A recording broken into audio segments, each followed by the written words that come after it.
Welcome back to Movies Outpost. Today, we'll be diving into a horror fantasy movie titled The Last Voyage of the Demeter. Enjoy the recap. The movie kicks off with a scene set in 1897. Picture this. A cargo ship is sailing from Romania to England, but by the time it reaches its destination, it's in shambles at the scenic town of Whitby, England. The locals are in for a shock when they stumble upon this ghost ship washed ashore. Among the first to discover this mystery are the lighthouse crew. And guess what they find? A captain's log that might just have all the answers. This log paints a chilling tale of what might have led to the tragic end of the ship's crew. Buckle up, folks, this is just the beginning. 4 weeks before the ship's mysterious arrival in Whitby, the Demeter docks in Bulgaria under the leadership of Captain Elliot. They're short on crew members, so Elliot and his trusted right hand, Wojciech, are on the lookout for 3 more men to join them on their voyage to England.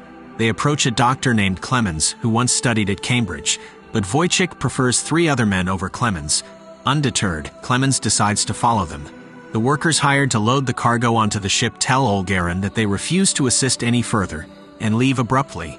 While the crew is busy loading their goods, one of them is startled by a crate marked with a dragon symbol.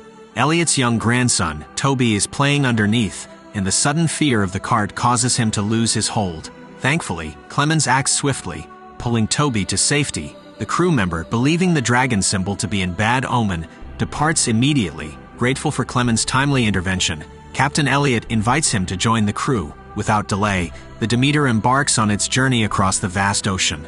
Toby warmly shows Clemens around the ship, introducing him to the livestock and his beloved dog, Huckleberry. Later, during a meal with the crew, Clemens shares his aspiration to grasp the intricacies of the world.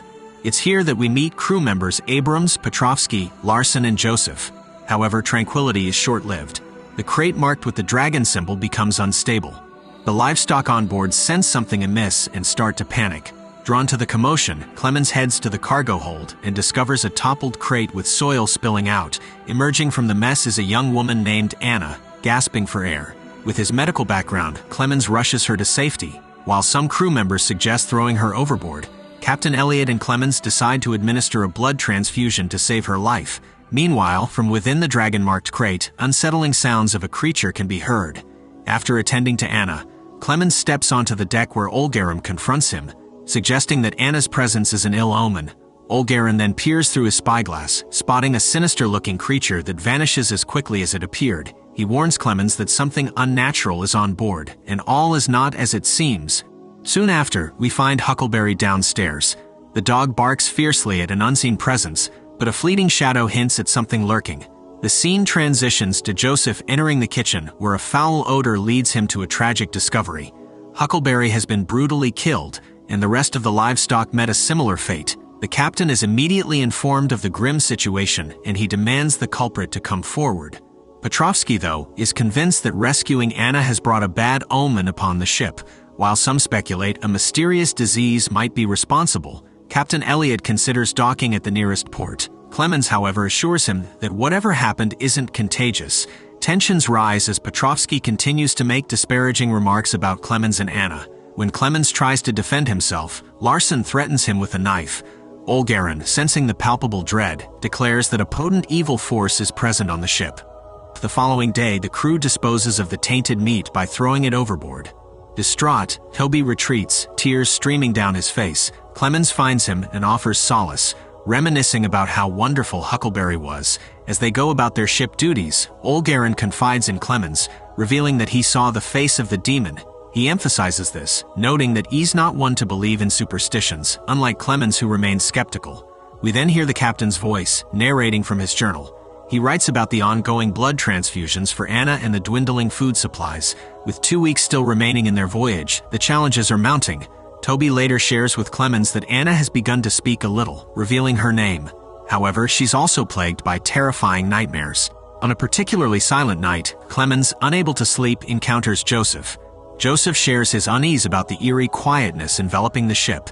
He's checked every corner and alarmingly, all the rats have vanished. Elsewhere on the ship, Petrovsky, while on his watch, hears an unusual noise. Curious, he follows the sound and is taken aback to find a gaping hole in the deck. As he continues to investigate, the moans of a creature reach his ears. To his horror, he stumbles upon a ghastly creature crawling in the shadows. Petrovsky, sensing danger, draws his knife. But before he can defend himself, The creature springs forward, slashing his throat with its sharp talons and then gruesomely draining his blood. Moments later, Clemens arrives on the scene. Immediately noticing the aftermath of the brutal attack, he sounds the alarm, alerting the crew, while the sinister creature retreats into the shadows. Come morning, the crew gather as they've found Petrovsky's bloodied knife but no trace of him. Wojciech points a finger at Clemens, but Clemens counters, noting he'd be stained with blood if he were guilty. He also mentions the distinct bite marks on the animals. Suddenly, Anna runs out of bed and screams saying he's here, before succumbing to panic. As Clemens soothes Anna, Elliot orders a search for Petrovsky, but their efforts yield no results. As evening descends, after another life-saving transfusion, Anna confides in Clemens. She reveals a haunting tale from her village where she lived near a castle that housed a malevolent creature. This creature, she identifies as Dracula, had once bitten her. His intention was to use Anna as a regular source of blood.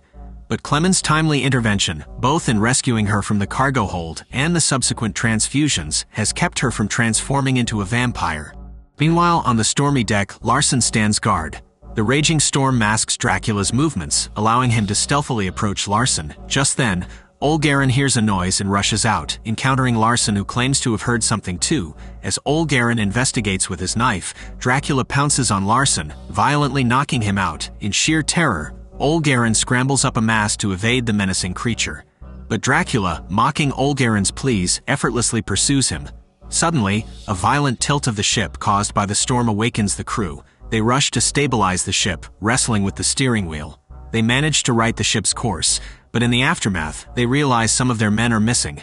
Clemens spots blood dripping onto Toby and, looking up, sees an unconscious Olgarin on the mast. There's no sign of Larsen.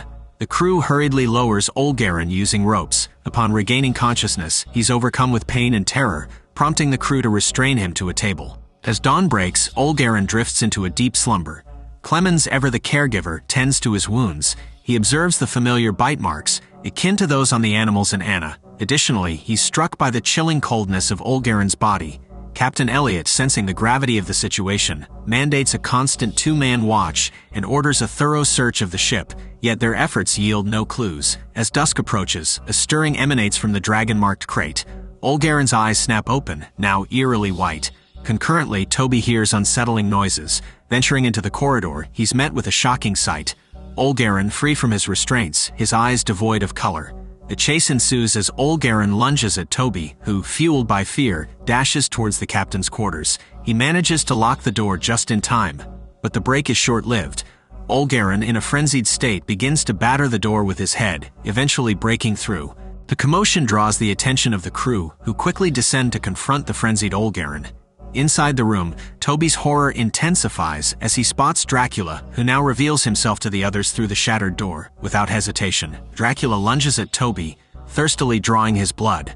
Just then, Anna bursts onto the scene, rifle in hand, and blows the door lock apart. The crew storms in, finding Toby limp on the ground, but Dracula is nowhere in sight. In the aftermath, Clemens administers a transfusion to Toby, using Captain Elliot's blood. Meanwhile, the crew binds Olgarin to the ship's mast. Disturbingly, he claims to hear every whisper of the wind, the rhythmic pulse of the ocean, and even the blood coursing through their veins. As dawn breaks, Olgarin's torment escalates. The first rays of sunlight sear his skin, causing him to writhe in excruciating pain. Witnessing his agony, Wojciech mercifully ends his suffering with a swift gunshot. Growing increasingly anxious about Toby's fate, Clemens decides to scour the cargo hold for any hints that might help. Anna accompanies him, and together they sift through the paperwork, only to find that the crates have no registered owner. They methodically open several, each filled with nothing but soil. Their attention then turns to the crate bearing the dragon symbol.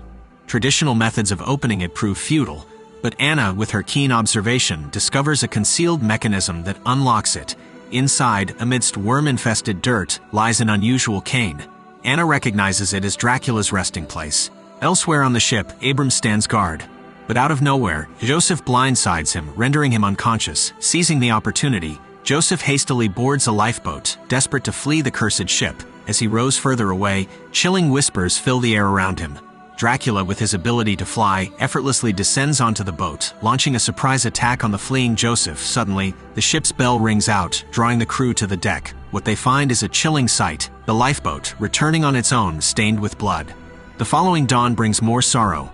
Captain Elliot is devastated to find Toby lifeless. He confides in Wojciech, stating he's reconsidering his plans for retirement. The crew, in a somber mood, wraps Toby in a sheet, preparing for a sea burial. As Anna offers a heartfelt prayer, Elliot, in disbelief, exclaims that Toby seems to be stirring. Pulling back the sheet, they're met with a horrifying sight. Toby, now bearing the unmistakable traits of a vampire. Just then, the morning sun's rays strike Toby, setting him aflame. Elliot, in a desperate attempt to help, gets his hands scorched. As the flames consume Toby, they release him into the ocean's embrace, ending his torment. The tragic event leaves Captain Elliot deeply traumatized. As the Demeter nears the English coast, the weight of their predicament settles heavily on the crew. The looming threat of introducing Dracula to England is too great. They resolve to confront Dracula, even if it means sinking the ship and going down with it. Wojciech, however, is reluctant, expressing deep attachment to the ship he considers home. Preparing for the showdown, the crew strategically seals off most exits, ensuring just one pathway on deck to corner Dracula come nightfall. In the midst of this, Captain Elliot's mental state deteriorates. As he pens entries in the ship's log, he's haunted by what he believes are Dracula's whispers. When Clemens informs him of the plan to abandon ship, Elliot resists, brandishing a gun. He's convinced that Dracula possesses the power to resurrect Toby. In this tense standoff, Anna intervenes. Drawing from her harrowing experiences, she manages to persuade Elliot to relinquish his dangerous notion. As night falls, the crew arms themselves, anticipating Dracula's imminent appearance. The atmosphere grows tenser with an approaching storm. Suddenly, a thick fog envelops the ship, obscuring vision. Seizing the opportunity, Dracula, airborne and concealed by the fog, swoops down and swiftly kills Abrams on the mast. Wojciech, witnessing the horror, attempts to descend but is intercepted by Dracula, causing him to plummet. He crashes through the deck, landing in the cargo room with a grievously injured leg. Undeterred, he barricades the door, and armed with an axe begins to sabotage the ship. As water floods in, Dracula locates and feeds on Wojciech. By the time Clemens discovers him, Wojciech has succumbed. Clemens retrieves the axe and moves on. On deck, Captain Elliot struggles to steer the ship amidst the raging storm. Dracula confronts him, and despite Elliot's desperate prayers, the vampire overpowers him. When Clemens finds him, Elliot is bound to the wheel, his body lifeless. Enraged, Clemens shouts defiantly at Dracula, drawing him out. The ensuing confrontation sees Dracula easily disarm Clemens. Just as the situation grows dire, Anna intervenes, firing shots at the demon. Unfazed, Dracula turns his attention to her, allowing Clemens to recover the axe and strike him. The pair attempt to flee, but Dracula's swift recovery sees him grasping Clemens by the neck. With a defiant glare, Clemens declares he isn't afraid, to which Dracula chillingly responds, "You will." In a desperate move, Anna severs preset ropes, releasing a severed mast that crashes down, pinning Dracula.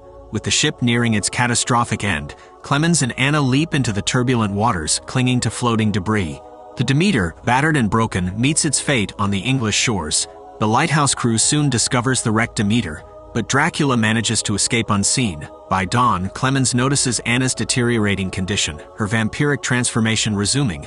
Though he proposes another transfusion, she acknowledges its futility. With a heartfelt goodbye, she distances herself from Clemens and faces the rising sun, which engulfs her in flames, ending her torment.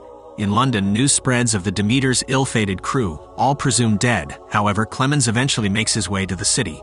Seeking answers, he visits a local pub, hoping to learn more about the abbey once inhabited by Dracula. There, a familiar knocking sound sends chills down his spine.